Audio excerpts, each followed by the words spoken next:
Mesdames et messieurs, le forum va maintenant entendre la présentation de l'examen national volontaire du Sri Lanka.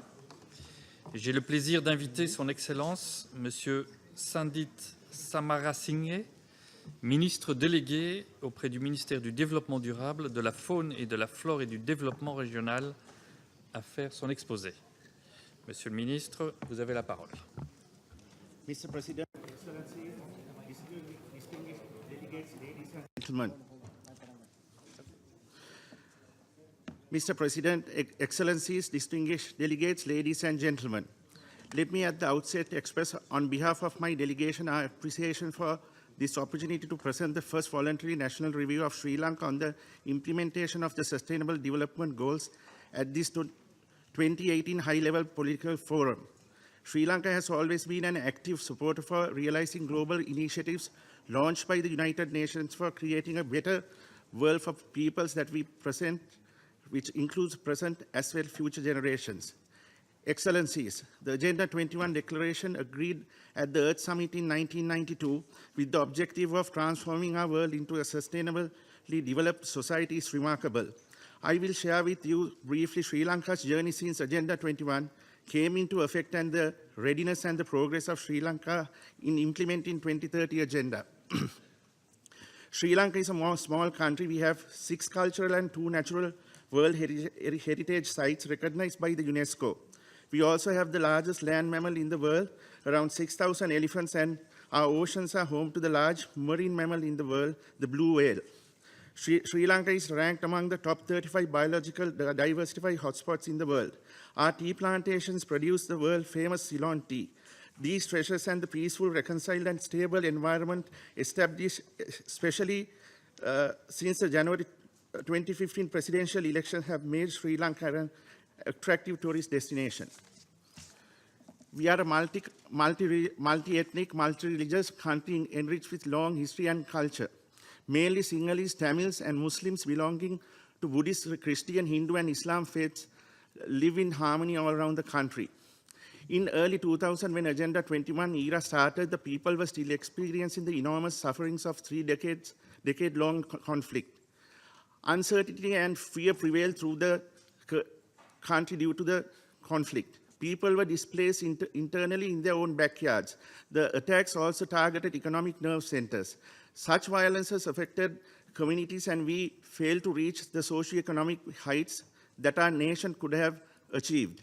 Sri Lanka's troubles were compounded by the December 2004 tsunami, which resulted in the loss of 32,000 lives, colossal property damage, and 2/3 of the country's coastline being severely affected. A high allocation in the national budget for the conflict resulted in limited allocations for productive sectors. As a result, the road system in several areas, especially in rural areas, remained in a dilapidated condition. Other infrastructure, such as rural fairs, community facilities, and public utilities, remained underdeveloped. Economy recorded a negative growth, increasing the access to electricity, and supplying an uninterrupted electricity supply had become challenges. The outlook of the overall economy was grim, with poverty and unemployment rates remaining high. Given the backdrop, Sri Lanka's transformation to its present-day status is quite impressive. Presidential and general election in 2015 set Sri Lanka on a new trajectory to strengthen relationships and partnership with other countries and organizations, and restore trust and confidence nationally and internationally to guide the country towards sustainable development.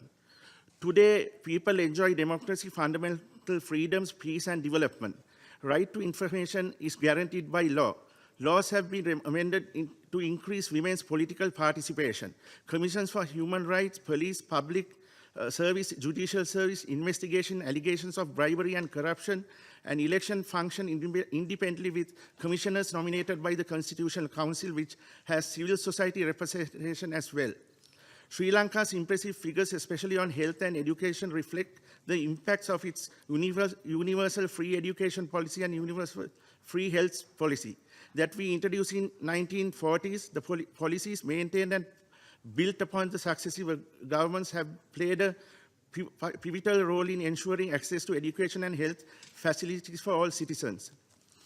Sri Lanka's progress in reducing poverty both at the national and subnational levels as well as across different population groups has been significant. National poverty rate, which stood at 22.7% in 2002, had declined to 4.1% in 2016.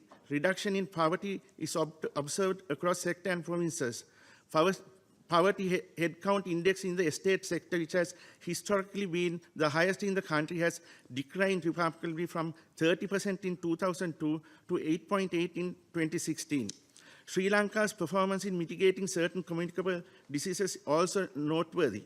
In 2016, the WHO certified Sri Lanka as a malaria-free country. The country's tuberculosis incidence rate in 2015 was 65% per 100,000, with a mortality rate of 5.6 per 100,000, has to be compared with the 37 per 100,000 in South Asian region as a whole. Life expectancy as birth has increased to 75 years overall, while that for women exceeds 78 years. In the economic front, Sri Lanka has recorded a strong growth rate in recent years. Annual per capita income has increased to $4,066 US. The annual average growth rate of the real GDP per employed person has been at around 6.3% in the post-conflict period. The contribution of informal sector employment to total employment is relatively large, about 60.2%. Tourism has picked up significantly in the post-conflict period, with tourism earnings as a share of the GDP increasing from 1.8% in 2009 to 5.6% in 2016. At present, 89.5% of Sri Lanka's population has safe drinking water compared to 68% in 1990. The government has planned to increase access to pipe-borne water services to both rural and urban areas. However, particularly with increase of demands for water for diverse needs, ensuring sustainability of safe water supply will become a challenge. Taking into consideration the effects of climate change and resultant food security concerns, as well as the management of water resources, have been given high priority. With respect to sanitation, in 2015, the WHO declared Sri Lanka as having the best sanitation coverage in South Asia, or 87% of the population has on-site sanitation facilities.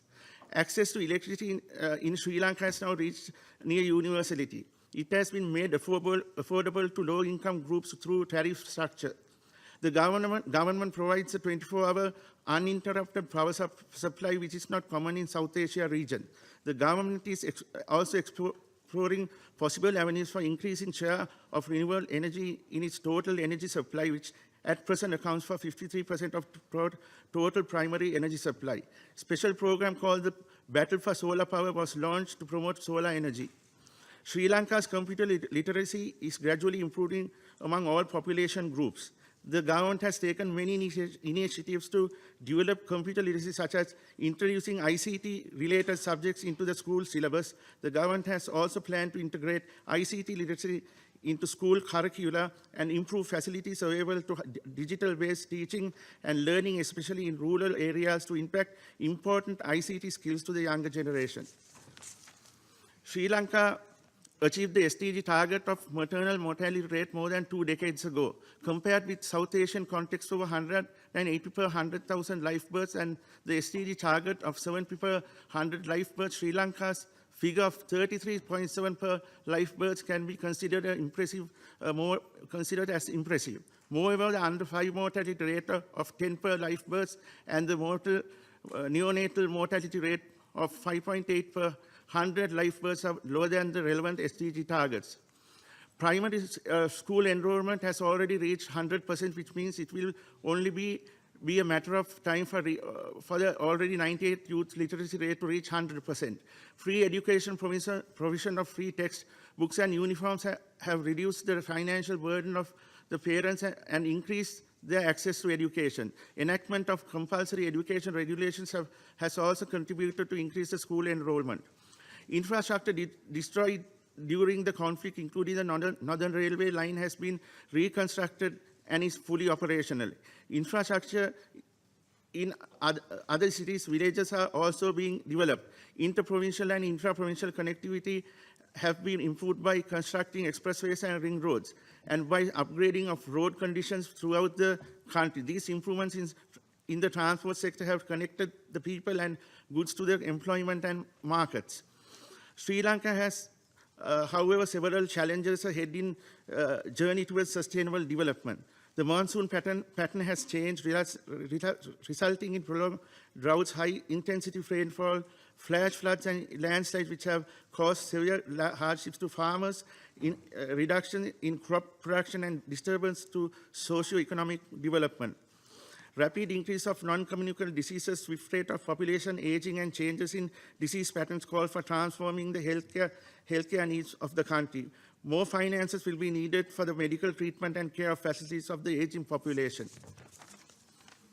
Despite being on the safe side with respect to food security, ensuring nutrition security has become a challenge. Prevalence of stunting, wasting, underweight, and anemia among less than 5-year-old children group has increased. Sri Lanka is one of the highest wasting prevalent countries in the world. Multi-sectoral approach with coherence in food, nutrition, and consumption policies is needed to build up the nutrition security in Sri Lanka. In aggregate, investment is another challenge. FDI inflows remain significantly low in comparison to other regional countries. The government is implementing policies to attract FDI through efficient business facilitation, investment promotional activities in key potential markets overseas, and improve accessibility to information on investment opportunities. Another concern is the lack of export diversity. The government is working to expand from traditional primary exports to value-added manufactured export and diversify variety in the export basket. On the way forward, Sri Lanka has planned for both livelihood infrastructure development in sustainable manner, cloud-smart classrooms, increasing share of renewable energy, including solar and wind are planned. For metropolitan development, the government has prepared the Western Region Megapolis Master Plan in 2016, under which a rapid transit system, including network of light rail transit and connects and central business areas with suburban areas, will be established. Social, economic, and environmental aspects being addressed in this metropolitan development plan. Policy framework of government that is enriched with SDGs provides guidance to address challenges and plan the way forward to make Sri Lanka a sustainably developed country. Vision 2025 strategic development framework of the government envisions transforming Sri Lanka to a knowledge-based and competitive social market economy. The medium-term public investment program 2017 to 2020 of the Department of National Planning details the projects and programs to achieve the development goals, including SDGs. The Ministry of Sustainable Development has published its strategy as a guide to other organizations to mainstream SDGs into their institutional plans in a comprehensive strategic management approach that highlights the need for adhering to inclusivity and stakeholder engagement principles. Sri Lanka Sustainable Development Act provides the legal framework and mechanism in this respect. A council has been appointed by the President to implement the Act, and there is a parliamentary select committee to oversee the implementation of the SDGs. The VNR process itself was a good example of the government's effort to increasing multi-stakeholder engagement. The government adopted a collaborative and inclusive process with stakeholders at national and provincial levels, including representatives from different government entities, private sector, academia, development partners, and civil society organizations. The stakeholder identified successes and challenges and outlined the steps that need to be taken to accelerate the implementation of the 2030 agenda, which has been incorporated in the report. The government is appreciative of all the stakeholders who dedicated their time and effort to make the VNR process a success. The government is committed to further increase its multi-stakeholder engagement in achieving the 2030 agenda. Finally, while reiterating the commitment of the government of Sri Lanka to the SDGs at the highest level, we are determined to work towards making our country achieve the SDGs and grow as a stable, peaceful, reconciled, and prosperous nation for all citizens, leaving no one behind. Thank you.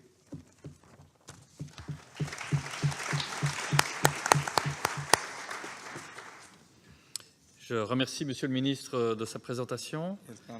J'invite à présent les délégations à intervenir lors du débat interactif.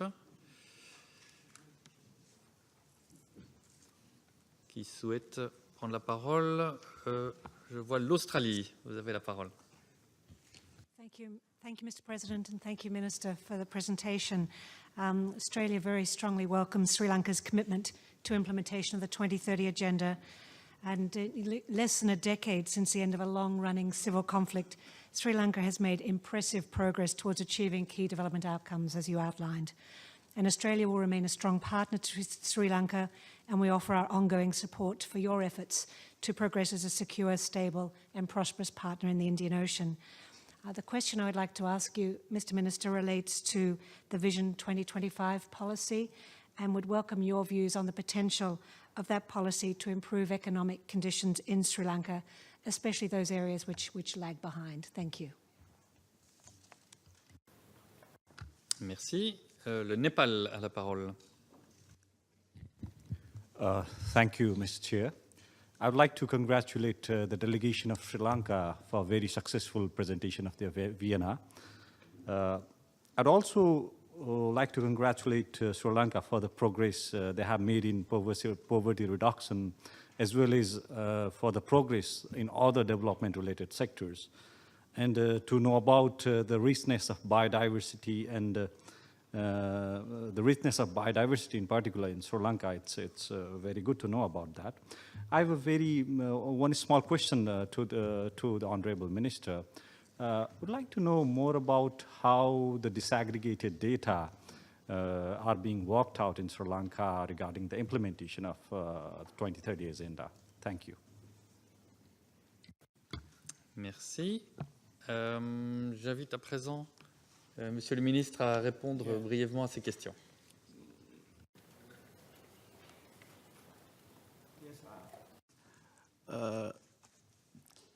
Distinguished delegate from Australia, I will pass the question that you asked raised to the policy director of Sri Lanka. Thank you.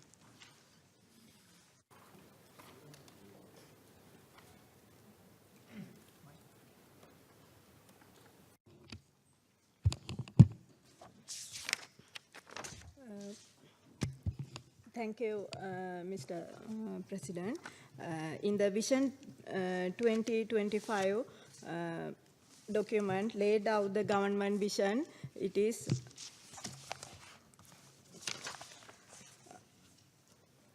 Vision 20 long-term development plan, Vision 2025, its medium-term plan, the public investment program 2017-2020, and the blue-green budget 2018 align significantly with the SDGs. In that plan, we are elaborating the 9 key economic reform areas, including macroeconomic reform and the sustainable development goal, including the social protection areas to address the vulnerable group, particularly in the achieving our SDGs.